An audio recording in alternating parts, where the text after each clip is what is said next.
మీరు ఈ సంస్థను నిర్వీర్యం చేసే ప్రయత్నంలో ఒక కొత్త మిష పెట్టుకొని ముందుకొచ్చారు. ఏంటిది?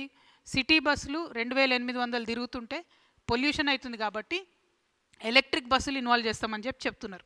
ఓకే, సంతోషం, ఎలక్ట్రిక్ బస్సులు పెడుతున్నారు. కానీ గమ్మత్ ఏంటంటే ఆ ఎలక్ట్రిక్ బస్సులను ప్రభుత్వం కొంటలేదు, కేవలం అద్దెకు తీసుకుంటుంది. అద్దెకు తీసుకునే ఈ బస్సులకు వాళ్ళ కిలోమీటర్కి ఇంత అని చెప్పి యాజమాన్యాలకు డబ్బులు చెల్లిస్తున్నారు. ఇంకొక పక్క మన ఆర్టీసీ బస్ డిపోలను ఖాళీ చేసి ఎలక్ట్రిక్ బస్సులకు సపరేట్గా డిపోలు ఖాళీ చేసి ఇస్తున్నారు. అక్కడ ఏం జరుగుతుంది? ఆ డిపోలలో వాళ్ళు మన కరెంట్ యూజ్ చేసి ఛార్జింగ్ పెట్టుకుంటారు. అంటే కరెంటు బిల్లు మనమే కడతాం, ఉల్టా ప్రైవేట్ వాడికి కిరాయి మనమే ఇస్తాం, బస్సు కూడా ఆర్టీసీ ఆస్తి కాదు.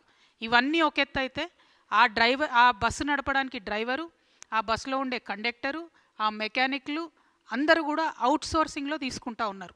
అంటే వాళ్ళు మన పిల్లలే, అవుట్సోర్సింగ్ ఎంప్లాయీస్ అని మాకు ఇబ్బంది లేదు. కానీ వారు ఆర్టీసీ ఎంప్లాయీస్ అయితే ఒక బరువు ఉంటుంది, ఒక బాధ్యత ఉంటుంది, ఒక ట్రైనింగ్ ఉంటుంది, ఒక రెస్పాన్సిబిలిటీ ఉంటుంది.